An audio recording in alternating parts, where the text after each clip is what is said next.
Here we are in the tree yard, and the Jade Parade sand cherry is, got one little open blossom there in the background, if you can see it. That is so sweet when it blooms. Here are some tiny baby hydrangeas, just the plain old PG hydrangeas, nothing fancy. Here's a lilac that I got last year. It had a lavender kind of flower on it.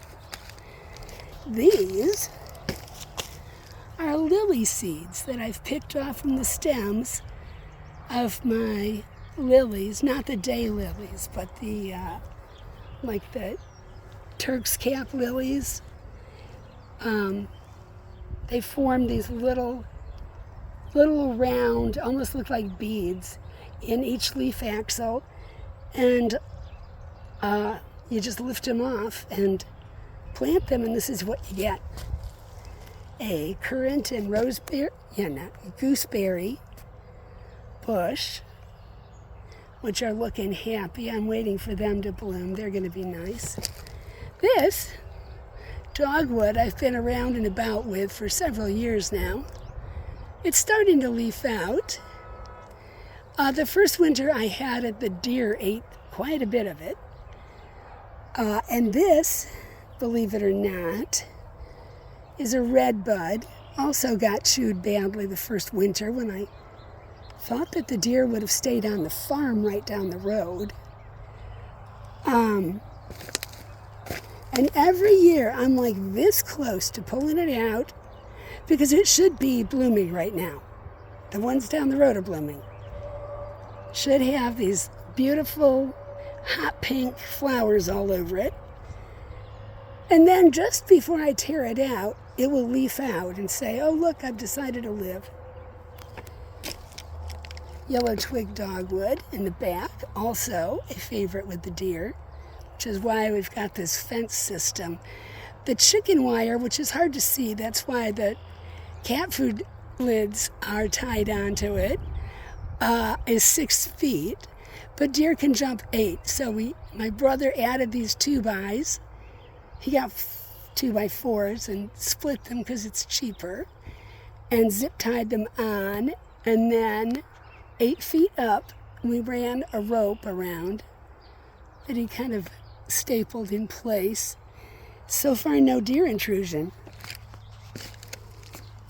My little Yankee Doodle lilac that almost died the spring I brought it home because we got frost and it had been in a nursery outdoors, but apparently not getting cold enough.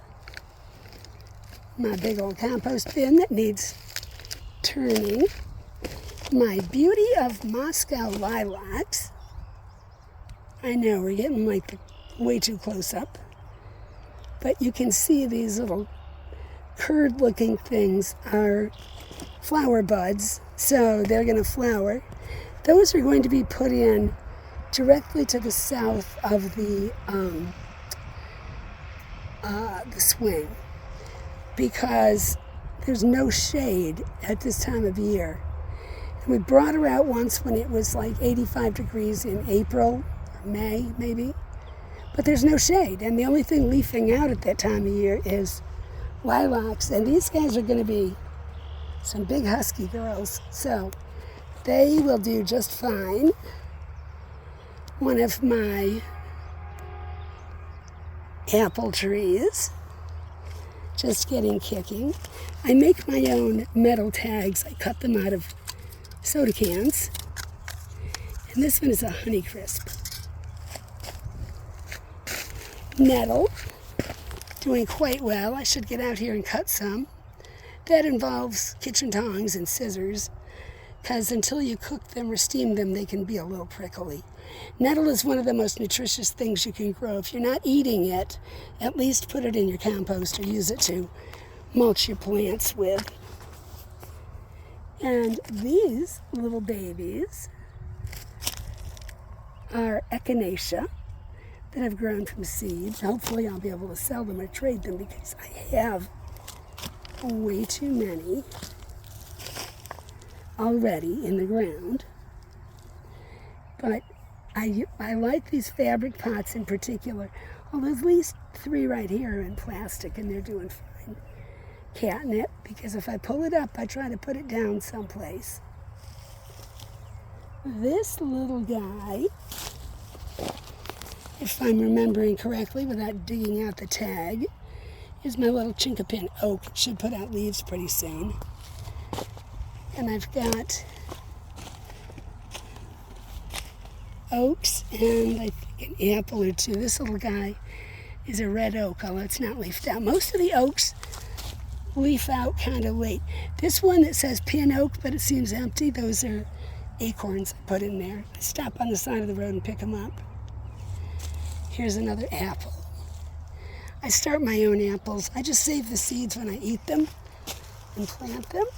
And that is how I got this big happy girl who needs to get put in the ground this year.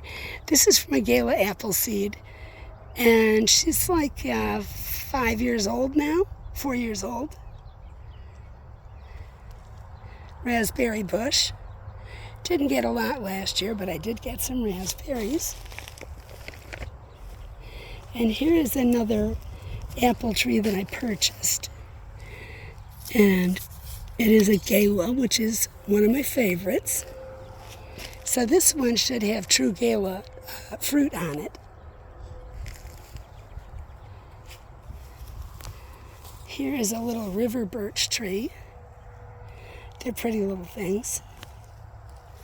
My witch hazel, which hasn't done very much witching or hazeling. It's supposed to bloom in late winter, and we haven't done that. And this happy little guy, complete with a spider, if you can see it there, was a freebie. It's a poplar tree, which are considered kind of junk trees. And it was in a pot with a perennial that I got. So, around the witch hazel, and actually around the river birch, you can see there are some little tiny seedlings. Those are apple seedlings. This one's a dandelion, you naughty thing. But these little guys just barely poking up in here are elecampane. And the root is used medicinally as a cough medication. Another spare poplar tree. And another of my purchased apple trees. Actually, I bought this one first. This one came from a local nursery. It's a Wolf River, which is kind of a classic. And I'm hoping to see some flowers this year. Assorted seedlings of different kinds. This is a viburnum. This is where I put this little elderberry in the ground. I'm hoping to see it pop out because the one that's still in the bag is already leafing out. This guy hasn't, but they can't live in bags forever. A little apple seedling along with some catnip, because why not? This one is a crab apple. You gotta label them because otherwise you're gonna, well, if you're me, you're gonna forget who you're talking to. Here's another one. And this one is a Sargent crab apple. A tiny baby hawthorn. Tiny baby. Here's a hawthorn that's a little bit bigger, so I'm hoping to get that guy in the ground this year. Nanking cherry, which flowered quite nicely, so I'm hoping to get some fruits this year. And this little overachiever is an Ayers pear tree, which does not need a pollinator, and is flowering to beat the band. I need to put some weights on these branches this year. You don't want branches going up like this it forms a weak branch that breaks more easily under a lot of fruit. You want them to go out, kind of horizontally.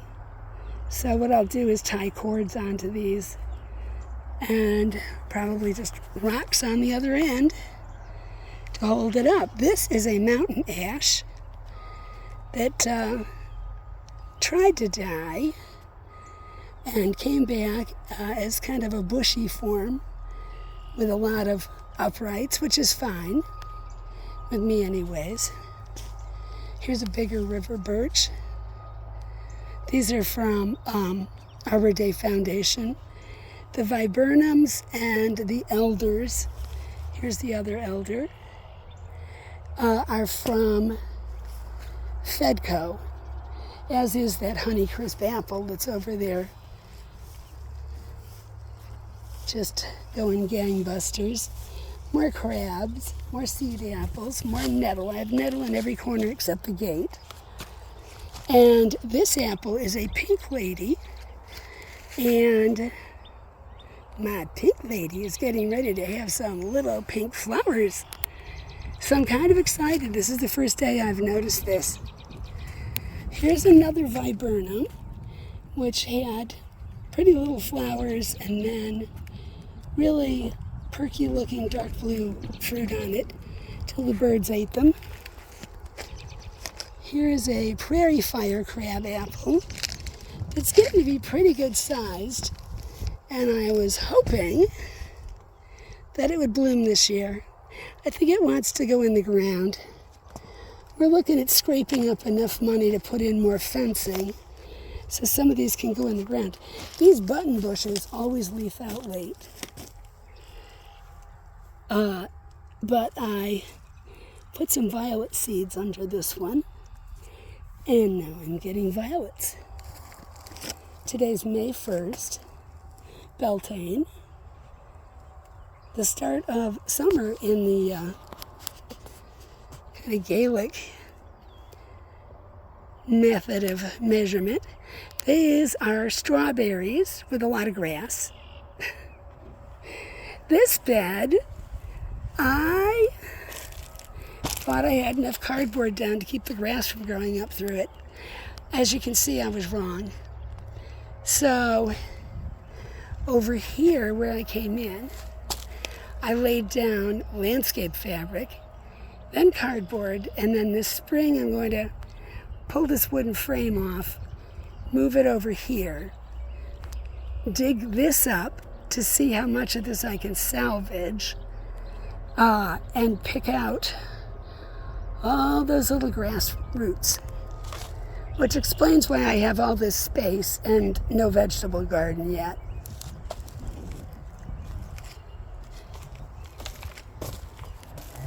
More catnip, and I think that's another penstemon, but don't quote me.